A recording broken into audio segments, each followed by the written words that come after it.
very good afternoon to all of you. Welcome back. चलो कल हमने शुरू किया चैप्टर नंबर 5 सब्सिडियरी बुक्स। पहले तो मैंने कल आपको बता दिया था कि क्यों ये सीखना है या क्यों ये बनाने हैं, ये बात कल हो चुकी। सर बेसिकली हम जर्नल पे से लोड थोड़ा कम करना चाहते हैं क्योंकि सारी की सारी ट्रांजैक्शंस की जर्नल एंट्रीज हो रही है। कल को अगर हमें कोई स्पेसिफिक ट्रांजैक्शन सारे मिलाकर के ढूंढने कितना ट्रांजैक्शन उस चीज का हुआ है, जैसे परचेज फॉर एग्जांपल, तो हमें ढूंढना बड़ा मुश्किल होगा, उन सबको ऐड करना बड़ा मुश्किल होगा। सो फॉर दैट हमने एक तरीका निकाला। क्या करते हैं कि हम ट्रांजैक्शंस को अलग अलग किताबों में रिकॉर्ड करना शुरू कर देते हैं। सिंपल भाषा में बोलूं, सिंपल नहीं और अच्छी भाषा में बोलूं तो सेग्रीगेशन ऑफ ड्यूटीज हम कर रहे हैं। जैसे मैंने समझो कल सारा का सारा काम एक अकेली लड़की को दे दिया था,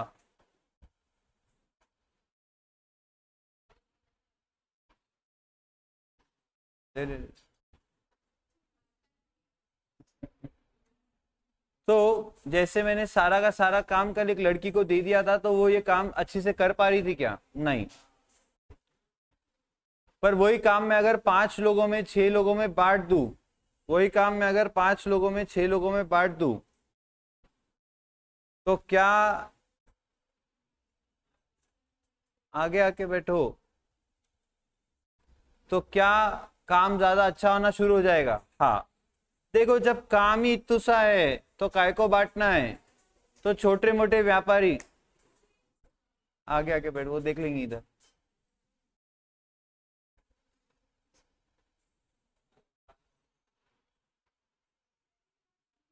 तो बुक दे दे, तो आगे आ जा, तेरे पास है ना बुक। अरे तो तेरी बुक उसको दे दे, तो आगे आ जा, उसकी बुक देख ले। ऐसा तुम बाजू में बैठो मत, तुम बहुत बातें करते। यस, तो सर सेग्रीगेट कर देंगे ड्यूटीज को तो ऑटोमेटिकली काम बेहतर होना शुरू हो जाएगा। वैसे ही सारे ट्रांजैक्शंस को अगर हम अलग अलग किताबों में रिकॉर्ड करेंगे तो हमें डेटा और अच्छा और बेहतर हम जानकारी इकट्ठा कर पाएंगे, यानी हम जल्दी कोई भी जानकारी निकाल पाएंगे। तो कौन सी बुक में कौन से ट्रांजैक्शन रिकॉर्ड करने, अब हमें पहले तो बुक्स कौन सी बनानी है। सर शुरुआत होगी कहां से? Cash book. फिर कौन सी बुक बनाओगे? Purchase book. फिर परचेज सेल्स बुक, फिर परचेज रिटर्न बुक, फिर sales return book and journal proper. सबसे पहले कैश बुक में सारे कैश ट्रांजैक्शन, भले ही वो कैश में कर रहे हो या बैंक में कर रहे हो या कहीं पे भी कर रहे हो, रोकड़ा जो ट्रांजैक्शन होंगे वो सारे जाएंगे कैश बुक में। सेकेंड टाइप ऑफ ट्रांजैक्शन आता है कौन सा? परचेज बुक में कौन से ट्रांजैक्शन? सिर्फ और सिर्फ परचेज ऑफ गुड्स, वो भी ऑन क्रेडिट। कैश में गुड्स खरीदे हैं तो कहाँ रिकॉर्ड होगा? कैश बुक में। कैसे रिकॉर्ड होगा सिखाया नहीं है, आज सिखाने वाले। लेकिन क्रेडिट में गुड्स खरीदे हैं तो कहाँ रिकॉर्ड होगा? Purchase book. क्रेडिट में गुड्स बेचे हैं तो कहाँ रिकॉर्ड होगा? Sales book. क्रेडिट में मशीन बेचा, कहाँ रिकॉर्ड होगा? सेल्स बुक में आएगा क्या? नहीं, सेल्स बुक में सिर्फ और सिर्फ गुड्स का सेल, और वो भी इन क्रेडिट, तो ही वो सेल्स बुक में आएगा। देन सेल्स रिटर्न बुक और परचेज रिटर्न बुक में कौन से transactions? Sir purchase return book में और सेल रिटर्न बुक में सिर्फ क्रेडिट में बेचे हुए माल अगर रिटर्न आ जाते हैं या हम रिटर्न कर देते हैं। रिटर्न कर रहे हो तो वो परचेज रिटर्न है, रिटर्न आ रहा है तो वो सेल की आवाज रिटर्न आ रहा है तो सेल्स रिटर्न, तो वो रिस्पेक्टिव बुक्स में जाएगा। बस क्रेडिट में खरीदे हुए माल का रिटर्न या क्रेडिट में बेचे हुए माल का रिटर्न आ रहा है तो वो परचेज रिटर्न सेल रिटर्न में आएगा। सर कैश में माल बेचा था, क्या वो रिटर्न नहीं आ सकता है? जनरली बच्चों कैश में माल जब बेचते हो ना तो सामने वाले को आप बोल देते हो हम वापस नहीं लेते, क्योंकि आपको पैसा मिल गया ना। क्रेडिट में माल बेचते हो ना तो आप उनसे वापस से रिटर्न्स ले लेते हो। क्यों? क्योंकि उन्हें पसंद नहीं आया है, अब वो पैसे देंगे ही नहीं आपको, तो आप उनके पीछे घूमते बैठोगे पैसों के लिए। तो उससे अच्छा आप बोलते हो जान दे बाबा मेरे गुड्स तो भी वापस दे दे, मैं किसी और को बेच के पैसे कर लूंगा। बराबर है? यस। तो जनरली जब भी कैश में सेल किया जाता है वहां पर रिटर्न जनरली नहीं होता है, पर होता है। तो अगर कैश में सेल किया है और रिटर्न आता है तो उसको कैश वापस देना पड़ेगा, तो वो रिटर्न में भी कैश जा रहा है, तो वो भी कैश बुक में ही रिकॉर्ड होगा। समझा? यानी credit purchases of goods, credit sales of goods and उनके रिटर्न्स, ये आएंगे इन चारों बुक्स में। और इसके अलावा बाकी जो ट्रांजैक्शन बचे वो सारे कहा जाएंगे जर्नल प्रॉपर।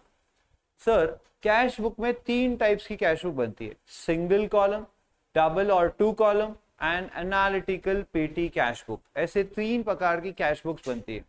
पर आपको अभी हम एक एक करके सिखाने वाले सारी।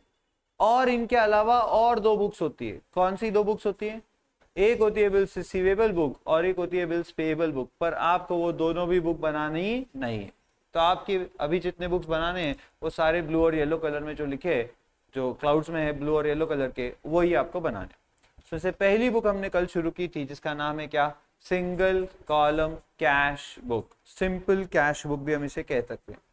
इसका फॉर्मेट कैसा होता है मैंने बताया था, जो आपको अभी इसी वक्त ड्रॉ करना है ताकि हम पहला एग्जाम्पल सॉल्व कर सके। आप फटाफट ये फॉर्मेट ड्रॉ करोगे एज इट इज, फिर मैं आपको आगे की बातें समझाना शुरू करता हूं। अब सुनो, अब ये आप डिसाइड करो कि आपको ये सिंगल पेज पे कम करना है या डबल पेज पे करना है, यानी फुल स्केप पे करके उधर का साइड। मैंने कल फॉर्मेट पूरा एक्सप्लेन किया था आपको। तो ऑब्वियसली ये जो है this is your middle of the page, this is the middle of the page. तो पेज के 2 भाग होने हैं। वहां से लेफ्ट साइड जो है वो डेबिट साइड है, और देखो वही कॉलम्स जो यहाँ है वो यहाँ से रिपीट हुए हैं, वही columns on the credit side भी है। तो आपको ये 2 साइड्स कॉलम बनाने। अब होगा क्या कि इसमें आपको लिखना है काफी कुछ। तो यहाँ अगर आप एक ही पेज पे, हैंडराइटिंग आपकी छोटी छोटी है, आप एक ही पेज पे एडजस्ट कर सकते हो, तो गो फॉर 1 पेज। मैं बोलता हूँ पहला क्वेश्चन है एक ही पेज पे ड्रॉ करो, ठीक है। अगले क्वेश्चन से फिर आप 2 पेजेस यूज करना, फुल स्केप यूज करना। हाँ अभी आप बना लिए तो रहने दो ना, उससे कोई प्रॉब्लम नहीं। बनाओ 2 पेज पे, बनाओ पहले पेज, आ जाएगा मजा। कॉलम्स कितने देख लो, और वो जो आर नंबर और वो एलएफ का जो कॉलम है वो एकदम छोटे छोटे बनाना, आपके नाखूनों के साइज के, ठीक है। नाखून का साइज ले लो, वही साइज के कॉलम बनाना। इधर वाउचर नंबर और एलएफ और उधर रिसीट नंबर और एलएफ। थोड़ा सा तो बनाना, उसमें लिख सको इतना। चलो फास्ट, यस प्लीज कॉन्सेंट्रेट। तो ये रहे आपके ट्रांजैक्शंस। अब बहुत ध्यान से सुनो, कुछ बातें आपको जरूरी बताने जा रहा हूं, पहले ये सुन लो सब लोग। अब इधर ध्यान देंगे। अच्छा आपने ऊपर इधर बीच में लिखा ऐसा कैश बुक, हाँ इधर लिखा डेबिट। अब ये रिसीट आप चाहो तो यहाँ लिखो या ऊपर लिखो, ऐसा दोनों चलता, ठीक है। और पेमेंट यहाँ लिखो या यहाँ पर्टिकुलर्स की जगह लिखो, चलता। इधर अंदर ब्रैकेट में, इधर बॉक्स में लिखा तो भी चलेगा उसको, और बाहर लिखा तो अंदर पर्टिकुलर्स लिखना है, फिर खाली नहीं छोड़ना अंदर। ये सारा कुछ हो गया लिखकर। अब बताओ कौन से महीने का कैश बुक बना रहे अपन? मार्च 2019 का। तो मार्च 2019 की हम यहाँ पे डेट्स लिख देंगे, 2019 मार्च, 2019 मार्च। अभी सिर्फ तारीख लिखते जाएंगे, 1 2 3 4, जो भी तारीख का ट्रांजैक्शन होगा हमें रिकॉर्ड करना है वो आएगा, बस समझा? ओके। अब आइए पहला क्या लिखा है पढ़े। सबका फॉर्मेट रेडी है, मैं स्टार्ट कर रहा हूं अब। चलो बस करो, अभी लाइन मारना, अभी इधर ध्यान दो। तो कैश इन हैंड, ये कोई ट्रांजैक्शन नहीं है, आपके पास इतने पैसे पड़े हैं ऐसी जानकारी दे रहे आपको। यानी आपके पास इतनी कैश पड़ी है। क्या पड़ी है बोलो? कैश पड़ी है। तो इतनी कैश आपके पास पड़ी है, तो अब आप बना रहे हो कैश बुक। ये कैश बुक क्यों बनाई जा रही है? कैश बुक बनाई जा रही है कि हमारे पास महीने भर में कहाँ कहाँ से पैसा आया वो सारा इसमें लिखेंगे, कहाँ कहाँ हमने पैसा खर्च किया वो भी सारा लिखेंगे, और आखिर में इस महीने के एंड में कितना पैसा बचा वो निकालेंगे और एक्चुअली काउंट भी करेंगे। एक होता है लिखना, एक होता है काउंट करना। एक होती है फिजिकल कैश और एक होती है आपकी रिकॉर्डेड कैश। तो दोनों सेम आनी चाहिए तो सब सही चल रहा। अगर यहाँ रिकॉर्डेड कैश ज्यादा आ रही और फिजिकली काउंट करने पे कम आ रही, बहुत सारे घरों में आप देखते होंगे आपके पिताजी रोज रात को घर पे आने के बाद सारी कैश लेके बैठते और फिर वो काउंट करते, रबर से उसको लगाते ऐसे, और फिर इसे गड्डियाँ बनाते हैं, आपका बड़ा मन ललचाता है एक हाथ 2 गड्डी गायब कर दे, पर आप कर नहीं पाते हो, तो पिता है ना, तो आप कंट्रोल करते हो, पर आप देखते जरूर हो। फिर वो किताबों में कुछ लिखते हैं, फिर वो देखते हैं हाँ अच्छा ऐसा ऐसा है, फिर इतना इतना पैसा, फिर वो कैलकुलेटर पे टोटल लेते हैं, और फिर देखते हैं मैच हो गया, मैच हो गया तो बड़े खुश हो जाते हैं, फटाफट सब बंद करके then they go to watch TV. लेकिन अगर मैच नहीं हुआ तो वो सर को हाथ लगा के बैठे रहते हैं, याद करते कि अरे आज क्या क्या और हुआ, क्योंकि वो पूरे दिन के ट्रांजैक्शंस याद कर करके लिख रहे होते। वही हम कर रहे हैं अभी, कैश बुक बनाना। समझ में आ रही है आपको बात? यस। तो अब सुनो, ये 1 मार्च 2019 को 2500 रुपए जो हमारे पास कैश पड़ी थी, ये पिछले महीने के एंड में इतनी कैश बची थी, तो वो अब इस महीने के शुरुआत में हमारे पास है, मतलब वो मेरी एसेट है। और एसेट्स को डेबिट बैलेंस होता है, और जिस भी चीज को डेबिट बैलेंस होता है उसका ओपनिंग बैलेंस हमेशा डेबिट में लिखा जाता है। तो सर आपने ये ऐसा लिखना है, टू बैलेंस ब्रॉट डाउन, यानी इतने पैसे हमारे पास इस महीने की शुरुआत में आए। अब सर आपने सबसे पहले तो ये टू क्यों लिखा, ये मुझे अभी समझाना बाकी है। दूसरा, आपने यहां पर ही क्यों लिखा, यहां पर क्यों नहीं लिखा? उसे कहते हैं डेबिट साइड, इसे कहते हैं क्रेडिट साइड। एक लॉजिक तो मैंने आपको ऑलरेडी बता दिया, क्या कि कैश मेरे पास है तो ये मेरी एसेट है, तो एसेट है तो एसेट्स को डेबिट बैलेंस होता है, और डेबिट बैलेंस मतलब डेबिट साइड में लिखना, ADLC। ठीक है, ओके। तो सर ये तो बैलेंस ब्रॉट डाउन हो गया। अब बच्चों अगला 5 तारीख, और मैं आपको इसका और एक कारण बताऊंगा कि मैंने ये डेबिट में क्यों लिखा, पर कब, जब ये पूरा क्वेश्चन सॉल्व हो जाएगा तब बता पाऊंगा। ठीक है, और अभी ये 2 क्यों लिखा इसका कारण बताना बाकी है, वो अभी बताऊंगा अगले ट्रांजैक्शन में, तब समझ जाओगे कि 2 क्यों लिखा। ओके, बताओ अगला ट्रांजैक्शन क्या लिखा है। 5 तारीख, कैश पेड टू सुरेश 1000 रुपए। मेरी बात सब लोग सुनेंगे। Cash paid to Suresh ₹1000। बच्चों बताओ ये रिसीट है कि पेमेंट है? पेमेंट है। मेरे को बताओ ये कैश बुक है, मतलब ये कैश अकाउंट है बेसिकली। तो कैश अकाउंट ये रियल अकाउंट है, debit what comes in, credit what goes out का रूल इसे अप्लाई होता है। तो ऑब्वियसली डेबिट कब करेंगे, जब कैश हमारे पास आएगी, और क्रेडिट कब करोगे, जब कैश हम पे करेंगे। तो अभी सुरेश को हमने कैश दिया है कि उससे कैश लिया है? दिया है, तो हमें कौन सी साइड पे रिकॉर्ड करना चाहिए? पेमेंट साइड पे रिकॉर्ड करना चाहिए, बराबर है? हाँ, तो आ जाओ पेमेंट साइड। पहला ट्रांजैक्शन रिकॉर्ड कर रहे, तो पहले ट्रांजैक्शन की तारीख लिख देंगे 5 तारीख लिखा, हाँ लिखो 5। अब ध्यान से सुनो, अब ध्यान से सुनो, जब भी आप क्रेडिट साइड में ट्रांजैक्शंस लिखोगे तो आपको वहां पर लिखना है शुरुआत में बाय, और डेबिट में जब भी लिखोगे तो लिखना है टू। कारण मैंने बताया नहीं, बताऊंगा, थोड़ा रुको, धीरे धीरे आ रहा हूं सब चीजों को, बराबर है? तो यहाँ बाय से स्टार्ट होगा कभी। अभी किसको पैसा दिया? सुरेश को। अच्छा, कोई रेंट कमीशन ऐसा कुछ दिया है कि सुरेश को पैसा सुरेश को ही दिया है? सर सुरेश को पैसा सुरेश को ही दिया है, मतलब सुरेश के नाम से वो गया है। तो क्या यहाँ पर हम बाय सुरेश अकाउंट लिख देंगे? हाँ, कितना पैसा दिया अमाउंट में लिख देंगे। बाकी ये वाउचर नंबर और एलएफ में तो हमेशा क्या रहेगा? डैश। अब इसके नीचे लिखा जाएगा नरेशन, क्योंकि अभी भी हम प्राइमरी एंट्री कर रहे हैं। तो बीइंग कैश पेड, बस टू सुरेश लिखने की जरूरत नहीं है, लिखा तो भी अच्छा ही है, आपके पास जगह बहुत है। कुछ बच्चों ने 2 पेजेस पे ड्रॉ किया है फॉर्मेट, तो आप being cash paid to Suresh ऐसा पूरा लिख सकते हो। सर लेकिन अभी भी आपने बताया नहीं है कि वहां 2 क्यों लिख रहे और वहां बाय क्यों लिख रहे। मैं बोला थोड़ा रुको, मुझे और एक ट्रांजैक्शन चाहिए, फिर मैं वो समझाऊंगा आपको। तो थर्ड ट्रांजैक्शन क्या लिखा है? Cash purchases. अरे यार और एक लगेगा इसके बाद, पर कैश परचेसेस 7 तारीख। तो कैश परचेसेस मुझे बताइए 7 तारीख परचेस किया है कैश में, तो कैश पे करी कि कैश रिसीव करी? कॉमन सेंसर, परचेस कर रहे हो तो माल खरीद रहे हो तो पैसा देना पड़ेगा। ऐसी कोई दुकान नहीं जहां माल भी मिलता पैसा भी मिलता। ओके, तो क्या ये भी पेमेंट साइड में आएगा? हाँ, तो आइए पेमेंट साइड में पहले लिख देंगे तारीख।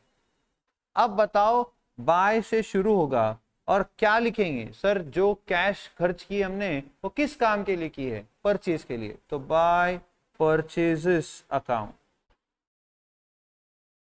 कितने का परचेज किया, 500 रुपए का। तो नरेशन लिख देंगे being goods purchase, being goods purchased. Okay, next 14th, cash received from Prakash 1000। तो पक्या ने अपने को 1000 रुपए कैश पे की, मतलब अपने को मिली, तो हमने क्या किया, रिसीव। बोलो ये कौन सी साइड रिकॉर्ड होगा, रिसीट साइड, यानी debit side. Debit what comes इन, तो आ जाओ कैश बुक के डेबिट साइड में। तारीख लिखो पहले 14 और लिखो 2, किसने दिया पैसा, प्रकाश अकाउंट। कितना पैसा दिया, 1000। अमाउंट एकदम क्लियर लिखो, मैच होना चाहिए, tens, units, hundreds. Being cash received from Prakash वगैरह ऐसा लिखना चाहो तो लिख सकते हो, जिसे शौक है लिखने का वो लिख ले। अब आई बारी किस बात को समझाने की कि ये टू और बाय क्यों लिखा जा रहा है। तो ध्यान देना है, पेन्स डाउन, पे अटेंशन, कुछ नहीं, बड़ी आसान बात है। चलो अब मैं आपको फिर से थोड़ा सा फ्लैशबैक में लेके जाना चाहूंगा। मुझे बताओ, ये पहला तो बैलेंस है, इसको छोड़ दो, इसका कोई एंट्री नहीं होता। मुझे बताओ ये चीज की एंट्री क्या होगी, कैश पेड टू सुरेश की जर्नल एंट्री आती है क्या आपको? हाँ, और नहीं आती तो समझ जाओ आपको क्या करना है। बहुत ऑप्शंस दिए मैंने, बिल्डिंग की छत भी खुली रहती है हमेशा, बड़ा पुल भी खुला ही है, पब्लिक है तो पब्लिक प्लेस है, वो यूज कर सकते हैं हम, पानी भी है नदी में, अभी बह रहा भी है ना सर, इधर ध्यान दो। नहीं, मैंने बोला किताबें डाल दो पानी में, खुद मत कूद जाना। अब सुनो मेरी बात, बताओ cash paid to Suresh, journal entry क्या होती है? Suresh account debit to cash, सही है क्या? कैश अकाउंट क्रेडिट नहीं, Suresh account debit to cash account, that's it. सही है एंट्री, एंट्री आपने बहुत बार की। अब ध्यान देना, इस एंट्री को मैं इस बार जर्नल एंट्री ना कर क्या करना चाहता हूं, कैश बुक में रिकॉर्ड करना चाहता हूं। अच्छा, तो बच्चों ये बताओ इस एंट्री में कैश अकाउंट को कौन सा इफेक्ट दिया है हमने? मैं आपको चैप्टर नंबर 4 भी साथ साथ में सिखा रहा हूं। ये जो मैं बात अभी समझा रहा हूं ना, ये जिसे समझ गई 4 चैप्टर हो गया उसका, 4 चैप्टर खत्म डायरेक्ट, सिर्फ एग्जाम्पल सॉल्व करने बाकी रहेंगे, बस 1 सेकेंड भी नहीं लगेगा उसको समझने में। फिर इसको अभी जो मैं समझा रहा हूँ समझ गया तो फिर से स्टार्ट से। तो कैश पेड टू सुरेश की journal entry, sir cash paid to Suresh, Suresh account debit to cash account, Suresh is the receiver, debit the receiver, cash goes out, credit what goes out, done. तो ये एंट्री है। अब बताओ इस एंट्री में कैश अकाउंट को क्या किया गया है, क्रेडिट किया गया है।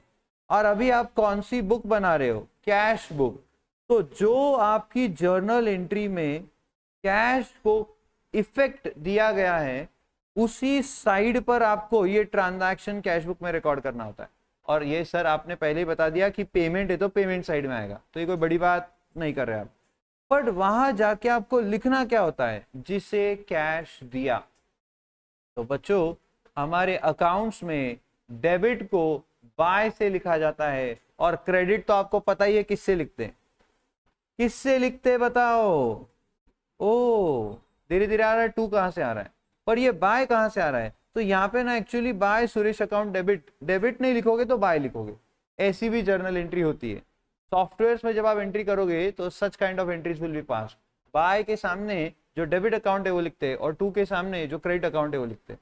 टैली अगर आप सॉफ्टवेयर देखोगे तो उसमें बाय टू से बहुत लोग एंट्रीज करते हैं। जिन्हें बाय टू नहीं समझता वो क्या यूज करेंगे, डेबिट, पर क्रेडिट तो हमेशा किससे रहेगा, टू से। पहले आपको मैंने ये बात समझा दिया कि डेबिट को हम बाय से लिखते हैं और क्रेडिट को 2 से। अब फिर से आ जाओ, अब इस एंट्री को मैं इस कैश बुक में रिकॉर्ड करना चाहता हूं, तो मैं अब एंट्री नहीं करना चाहता, कैश बुक में रिकॉर्ड करना चाहता हूं। मैंने सब्सिडियरी बुक्स बनाना है, तो कैश को बताओ क्या किया है, क्रेडिट, तो आ गए कैश बुक के कौन सी साइड, क्रेडिट, और वहां आके लिखेंगे क्या, जो डेबिट हुआ है। क्या डेबिट हुआ है बताओ, सुरेश अकाउंट। लेकिन डेबिट्स को लिखा कैसे जाता है, बाय से। तो बच्चों ये देखो, बेसिकली मैंने ये एंट्री ही यहां पर लिखी, अगर आपने ध्यान से देखा होगा तो। फील करना मैं जो बोल रहा हूं, सुरेश के सामने बाय लिखा है, मतलब इस अकाउंट को क्या हो रहा है, डेबिट हो रहा है। तो एंट्री पढ़ो, सुरेश अकाउंट डेबिट, सॉरी ऐसे कर देता हूं, हाँ ये देखो, Suresh account debit to cash account, समझा क्या आपको, Suresh account debit to cash account, जिसे क्रेडिट करते हैं उसे क्या बुलाते हैं, टू, तो to cash account. Can you see this, ये जर्नल एंट्री ही है, बस इसको हमने नए फॉर्म में लिख दिया, समझा आपको। अब एक मिनट, परचेजेस किए हमने कैश में, बोलो जर्नल एंट्री क्या होती है, purchase account debit to cash account. बताओ फिर से, कैश बुक में रिकॉर्ड करना ये ट्रांजैक्शन, कैश अकाउंट को क्या किया है, क्रेडिट। आ जाओ कैश अकाउंट के यानी कैश बुक के क्रेडिट साइड में लिखेंगे क्या, जो डेबिट हुआ है। बताओ क्या डेबिट हुआ है, परचेज अकाउंट, तो बाय परचेज अकाउंट, बाय ये दिखाने के लिए कि इस अकाउंट को डेबिट हुआ है। और किसके क्रेडिट में लिखा है, कैश के, यानी क्रेडिट किसे हुआ है, कैश को। ये एक और तरीका, यही हमें सेम काम लेजर में करना है। अभी फिलहाल हम बना रहे कैश बुक, आप ये तो लॉजिकली भी कर सकते हैं कि सर रिसीट तो रिसीट में, पेमेंट तो पेमेंट में, पेमेंट में लिखेंगे तो बाय के नाम से लिखना जिसे पे किया, और रिसीट में लिखोगे तो टू के आगे लिखना जिससे पैसा रिसीव किया, बात खत्म। ये सिंपल तरीका, और मैंने आपको अभी भी बताया कि ये एंट्री के हिसाब से क्या होगा। अब सर ये टू वाला बात बताओ, तो ध्यान से देखो, प्रकाश ने हमें 1000 रुपए दिया, एंट्री बताओ प्लीज, प्रकाश ने हमें 1000 रुपए दिया, तो पैसा आया cash account debit to Prakash account, बोलो ये एंट्री सही है, कैश अकाउंट डेबिट, पैसा आया, debit what comes in, credit the giver, who is the giver, Prakash is the giver, तो cash account debit to Prakash account, journal entry हो गई। अब ध्यान से सुनो, इसे कैश बुक में रिकॉर्ड करना है। बताओ कैश अकाउंट को क्या किया है, डेबिट, तो कैश बुक के भी कौन सी साइड आ जाओगे, डेबिट साइड, और लिखना क्या वहां पे जाके तारीख लिखो पहले, तो कब हुआ ये, और लिखना क्या, जो उस ट्रांजैक्शन के जर्नल एंट्री में आप क्रेडिट कर रहे हो वो लिखना कैश बुक के डेबिट में। थोड़ा थोड़ा समझ में आ रहा, आएगा, डरने का नहीं, धीरे धीरे एकदम मस्त हो जाएगा ये। पर अगर पहली बार में ही समझ गया तो खुल गया आपका ताला, खत्म हो गई बात, 4th एंड 5th दोनों खत्म, एकदम इजी आके। ओके, तो देखो फिर से कैश अकाउंट के डेबिट साइड में, तो कैश बुक के डेबिट साइड में आए और लिखा क्या, टू प्रकाश अकाउंट, समझाइए टू कहां से आया, ओ ऐसा है क्या सर, बस खत्म बात। क्या मैं अगले ट्रांजैक्शन अब फटाफट रिकॉर्ड कर दूं, हाँ सर चलो, तो बोलो अगला ट्रांजैक्शन 14 तारीख हो गया, 16 तारीख कैश सेल्स 800 रुपए, कैश सेल्स की एंट्री बोलो, तो cash account debit to sales account, बोलो कौन सी साइड रिकॉर्ड करूं, डेबिट साइड की क्रेडिट साइड, सर हमने कैश अकाउंट को डेबिट बोला ना, डेबिट साइड में आओ, डेबिट साइड में आ जाओ, लिखो पहले तो तारीख 16, फिर लिखो क्या, टू सेल्स अकाउंट जो क्रेडिट किया है, और अमाउंट के कॉलम में लिख दो अमाउंट 800 रुपए, बीइंग गुड्स सोल्ड। अरे ये तो बड़ा आसान है सर, कुछ नहीं, वही है जर्नल एंट्री, बस उसको अलग तरीके से पोस्ट कर रहे हैं। चलो नेक्स्ट ट्रांजैक्शन फास्ट, अभी पेड कैरेज 100 रुपए, बोलो कहाँ आएगा, अभी कैसे बात करो आपसे, एंट्री बोल के पोस्ट करो, या पेमेंट है तो पेमेंट में, रिसीट है तो रिसीट में। एंट्री बताओ, पेड कैरेज ₹100, एंट्री बोलो इसकी, carriage account debit to cash account. बताओ कैश अकाउंट को आपने क्या बोला, क्रेडिट बोला, तो आ जाओ कैश बुक के क्रेडिट साइड में, वहां जाके लिखो पहले तो तारीख 20, और क्या लिखोगे, जो आपने उस एंट्री में डेबिट बोला वो लिखोगे। तो कहाँ खर्चा किया वो पता चल जाएगा, यानी कहाँ पेमेंट किया वो पता चल जाएगा। तो बाय कैरेज अकाउंट कितना, 100 रुपए था ना, 100 रुपए। Last transaction paid salary ₹500, paid salary narration लिखो इधर, बीइंग कैरेज पेड।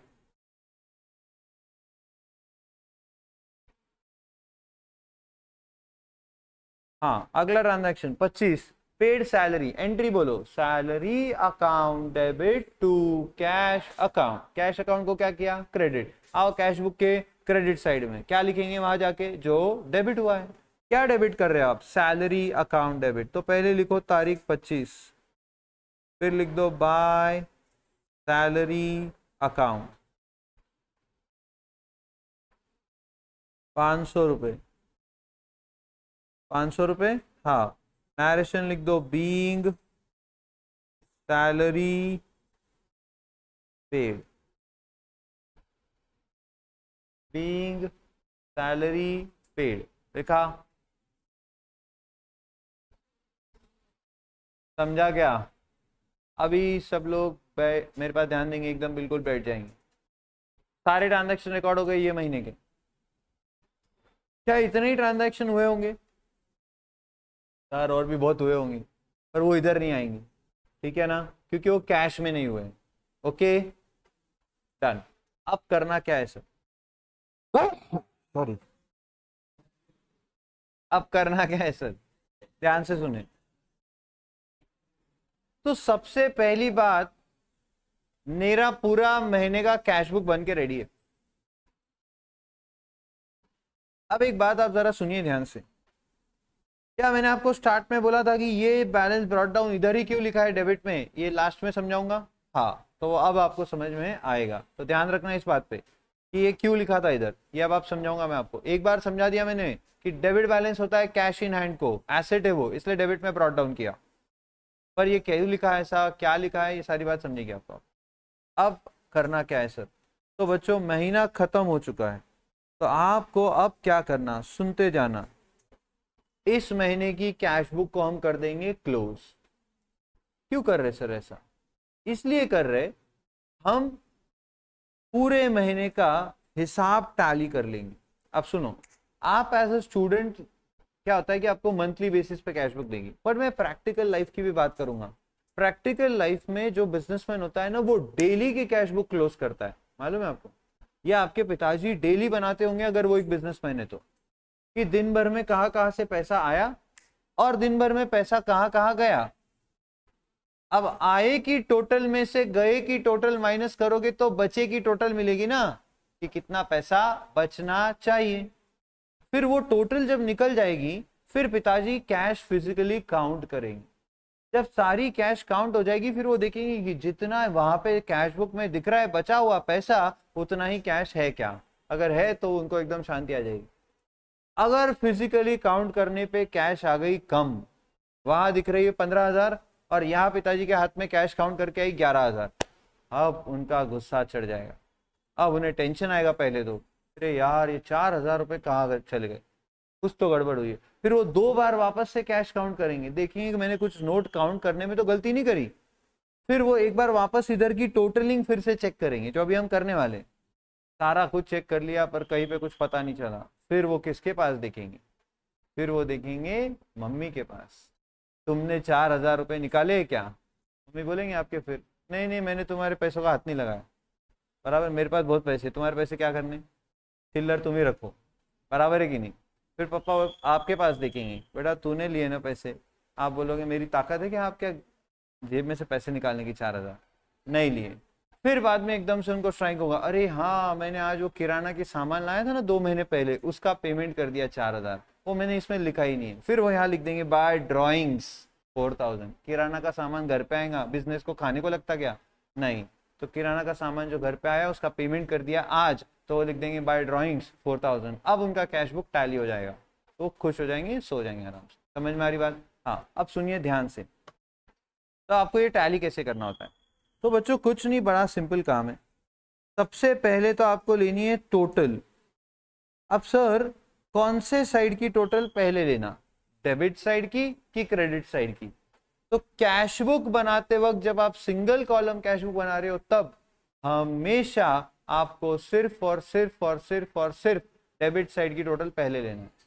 कौन सी टोटल पहले लेना है? हमेशा डेबिट। क्यों? क्योंकि बच्चों सिंपल कारण है, जेब में पैसा है तभी तो खर्च कर पाओगे, कैश नहीं तो खर्च कैसे कर पाएंगे, बराबर है कि नहीं। हाँ, अब ध्यान से सुने, पहले यहाँ की डेबिट की टोटल क्या आ रही है मैं निकाल रहा हूँ। 2500 प्लस 1000 3500 प्लस 800 4300, यानी पूरे मार्च महीने में मेरे पास 4300 रुपीज आए। बोलो हाँ, पूरे मार्च महीने में। उसमें से हमने अब क्या क्या खर्च कर दिया या पैसा दे दिया उसकी टोटल लेते हैं। तो क्रेडिट साइड की टोटल लेंगे अब। 1000 प्लस 500 1500, 1500 प्लस 100 1600, 1600 प्लस 500 2100। यहां लिखना नहीं, टोटल लिखना नहीं है। 2100 टोटल आ रही है किधर की? क्रेडिट साइड की। आपको देखना है दोनों साइड में से कौन से साइड की टोटल ज्यादा आ रही है। बताओ कौन से साइड की टोटल ज्यादा आ रही है? डेबिट की। तो वही टोटल आपको दोनों जगह लिखनी, वही टोटल आपको दोनों जगह लिखनी है। मेरी बातों पे ध्यान दे रहे हो ना?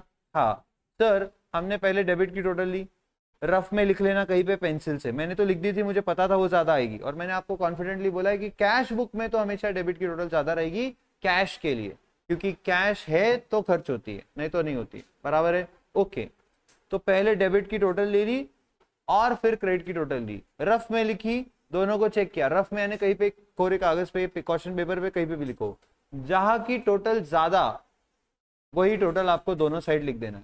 तो हमेशा डेबिट की टोटल ज्यादा रहेगी इस केस में, हर केस में नहीं, इस केस में, कैश बुक के केस में, वो भी सिंगल कॉलम के केस में। डबल कॉलम में अलग होगा बात। वो टोटल दोनों जगह लिख दी। अब बताओ यहाँ की टोटल एक्चुअली 4300 थी क्या?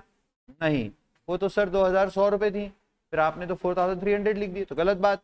तो कितना अमाउंट यहाँ लिखना पड़ेगा जिससे टोटल 4300 हो जाएगी? इधर की भी 2200, क्योंकि टोटल थी 2100, और अगर हम 2200 लिख दे तो ये क्या हो जाएगा? Total match. ये मैंने आपको समझा दिया टोटल से। अब मैं आपको समझाता हूँ एक्चुअल से। बताओ मेरे पास पूरे महीने में पैसा आया कितना था? ये रिसीट्स थे सारे। हाँ, तो 4300 रुपए पूरे महीने में हमारे पास आए थे। उसमें से हमने कितने खर्च कर दिए? 2100 रुपए। तो बताओ महीने के एंड में, मार्च के एंड में हमारे पास कितने पैसे बचे? अच्छा, मार्च एंडिंग की तारीख 31 मार्च, ये मंथ 31 को खत्म होगा। तो 2200 रुपए जो बचे, क्या करेंगे उनको? सर हम जाएंगे मस्त हरिद्वार और वहां गंगा में 2200 रुपए डाल के आ जाएंगे, है ना? नहीं सर, काय को जाना, गंगा पांजरा में डाल देंगे। नहीं बच्चों, क्या ये पैसे हम अब अगले महीने में यूज करेंगे? ध्यान से सुने, क्या बोल रहे हैं, बता रहा हूं, सब सुनो। मैंने क्या लिखा इधर? By balance carried down. C/D का मतलब क्या है? Carried down. यानी क्या? पूरे मार्च मंथ में 4300 रुपए आया, 2100 रुपए खर्च हुआ, 2200 जेब में पड़ा है। क्या महीना खत्म तो पैसा फेंक देते क्या अपन? नहीं, वो पैसे को अगली 1 तारीख से अगले महीने के लिए यूज करेंगे। बोलो हाँ। हाँ हाँ, तो ये 2100 रुपए यहां से कहा जाएगा? यहां से जाएगा अप्रैल मंथ में, अगले महीने में।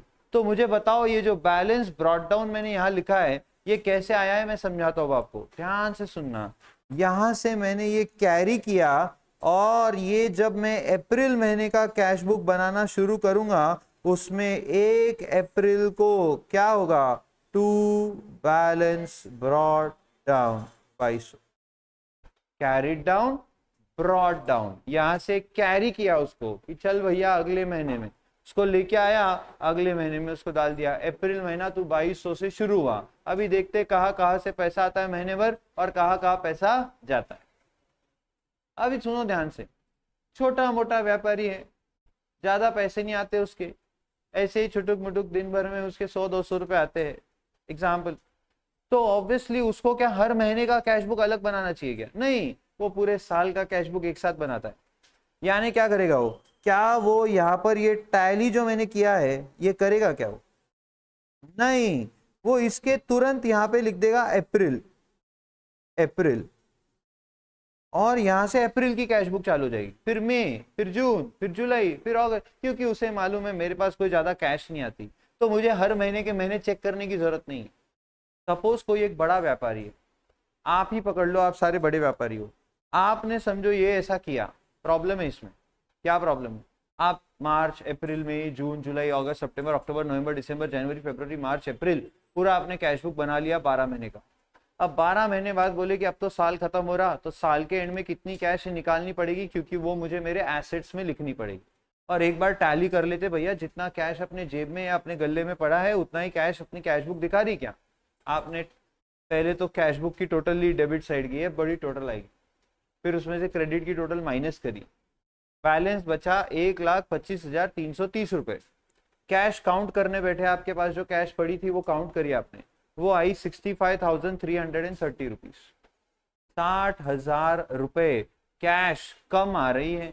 आपकी कैश बुक बोल रही है कि आपके पास 1,25,000 रुपए कुछ होने चाहिए, लेकिन आप फिजिकली जब कैश काउंट कर रहे हो आपके पास सिर्फ 65,000 रुपए।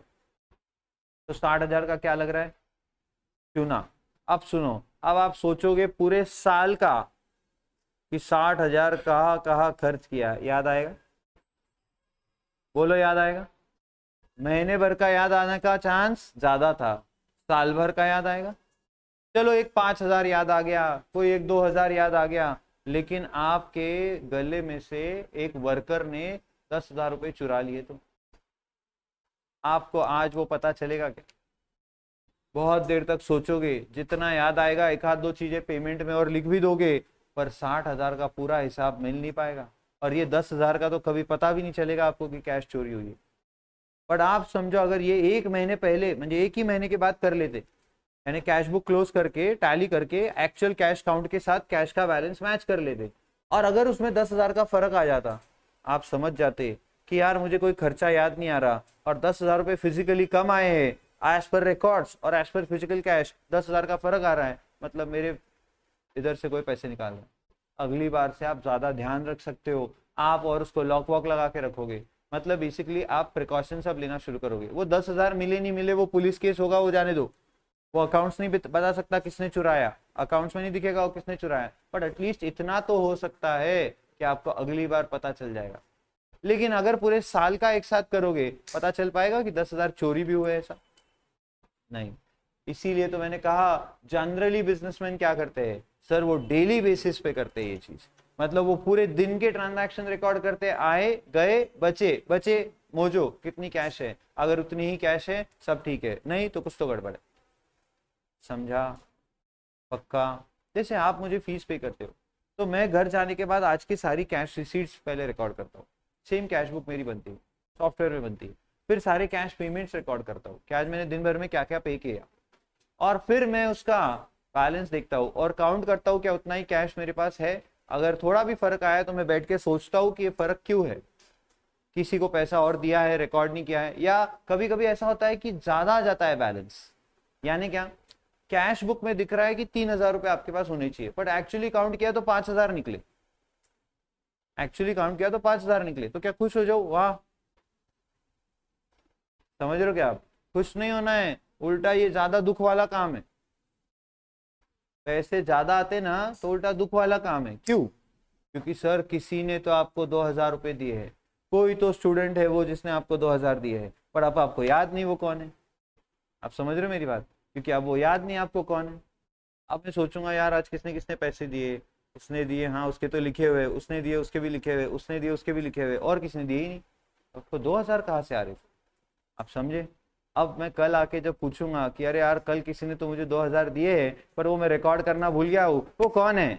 Sir sir sir sir sir sir, sir सबके 2,000 जाएंगे। आप समझ रहे हो क्या?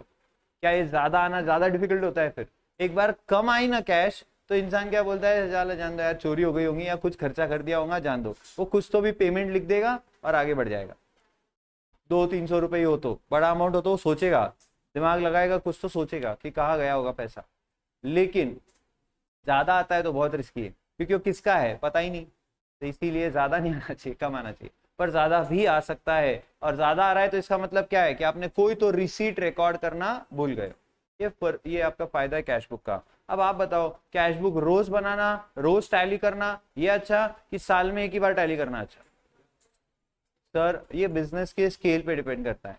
चना चोर की गाड़ी लगा रहे हो आप, तो क्या रोज रोज कैश बुक बनाओगे? वो भी बनाते हैं एक्चुअली कैश बुक रोज, क्योंकि रोज का कैश कितना आया तो कल का माल लाना है वगैरह सब, बट जनरली आपको वो मतलब उसके लिए कोई अकाउंटेंट लगाने की जरूरत नहीं पड़ेगी, आप खुद ही कर लो। ठीक है, चलो खत्म। क्या ये टैली कैसे किया है ये समझ में आया आपको? क्या करना है उसके लिए बताओ? पहले डेबिट साइड का टोटल लेना है और फिर क्रेडिट साइड का टोटल लेना है। तो आप ये ऐसा लिखोगे अब 4300 और वही टोटल यहाँ लिख देंगे, और फिर यहाँ कितना कम पड़ रहा है 2200, तो 31 मार्च को ये होगा बाय बैलेंस कैरीड डाउन। पूरा हुआ नहीं अभी तक, please. By balance carried down 2200, और फिर क्या होगा सुनिए ध्यान से। क्या बच्चों, अच्छा एक मिनट, ये मैंने कैश बुक बनाया, एक बुक लाया मैंने 100 पेजेस का बिजनेस के रिकॉर्डिंग करने के लिए। पहले पेज पे मैंने कैश बुक बनाया, महीना खत्म, बुक फेंक दूंगा, नई बुक लाऊंगा? नहीं, उसी में पेज पलटाया जाएगा। इसको क्लोज करना मतलब बुक को क्लोज करना नहीं है, वही बुक यूज होगी, बट इसको क्लोज करना है ना, आप इसकी दोनों साइड की टोटल लेकर आपने ये कैश बुक यहां पर क्लोज कर दी। इसके आगे की आप मतलब यहां तक का हिसाब क्लियर। अब जब समझो अगले महीने में कुछ प्रॉब्लम आया तो सिर्फ अगले महीने के लोचे ढूंढोगे कि इसमें भी जाके देखोगे सर ये तो टैली हो गया था ना, तो इसमें अब कुछ भी चेक करने की जरूरत नहीं है, क्योंकि यहाँ 2200 दिखाया था और 2200 जेब में था, तो ये सब सही है। मतलब अब देखना जो है वो सिर्फ करंट मंथ में देखना है, तो आप इसमें क्या हो जाते हो, सेफ हो जाते हो। समझ में आ रही बात? Hope so. तो ये 2200 जो यहाँ कैरिड डाउन किया, अगले महीने का कैश बुक शुरू होगा जिसमें हम लिखेंगे April 1st to balance brought down, जैसे ऊपर लिखा था मैंने 2200। तो बताओ ये मार्च मंथ की कैश बुक थी, तो फरवरी के एंड में इधर कैरिड डाउन कितना आया होगा? 2500। वही वहां से कहाँ आया है, यहाँ ब्रॉट डाउन हुआ है। अच्छा, यानी सर कैरिड डाउन जहां होता है उसकी अपोजिट साइड में ब्रॉट डाउन होता है क्या? हाँ, इसके अपोजिट साइड में ब्रॉट डाउन होता है। सिमिलरली यहाँ पे भी वही किया है, carried down and brought down. आ रही बात समझ? तो ब्रॉट डाउन के दो मैंने आपको क्या दे दिए, दो आपको क्या दे दिए रीजंस। एक reason cash, cash is my asset, asset को कौन सा बैलेंस, डेबिट बैलेंस, तो डेबिट बैलेंस तो ऑब्वियसली डेबिट में ब्रॉट डाउन होगा। और एक रीजन क्या दे दिया सर, इधर कैरिड डाउन तो उधर ब्रॉट डाउन, तो अगर उधर कैरिड डाउन आता तो ब्रॉट डाउन किधर आता, इधर। पर कैश बुक में ऐसा कभी नहीं होगा। हाँ, दूसरे अकाउंट्स में आगे होने वाला है कि उधर कैरिड डाउन आएगा और उसका ब्रॉट डाउन यहाँ पर होगा। समझा आपको? ईमानदारी से पूरा सिंगल कॉलम कैश बुक आएगा, बस यही अब हमें डबल कॉलम में करना है, उसमें थोड़ा चेंज होने वाला है, उसमें कैश के साथ बैंक भी आ जाएगा। डबल कॉलम कैश बुक में एक कॉलम बनेगा कैश के लिए और एक कॉलम बनेगा बैंक के लिए। और बताओ आज ऐसा कौन सा बिजनेस है जो सिर्फ कैश में ट्रांजैक्शन करता है, बैंक में नहीं करता? ऐसा कोई बिजनेस नहीं है। क्या फोन पे, तो अब सब्जी वाले के पास भी फोन पे होता है, तो हर एक को बैंक में पैसा भी आता है और कैश भी आता है, तो जिसको भी बनानी है उसको अब 2 कॉलम कैश बुक ही बनानी, तो वो हम सीखेंगे कब? आज या रुकेंगे? आप सभी को बैठ के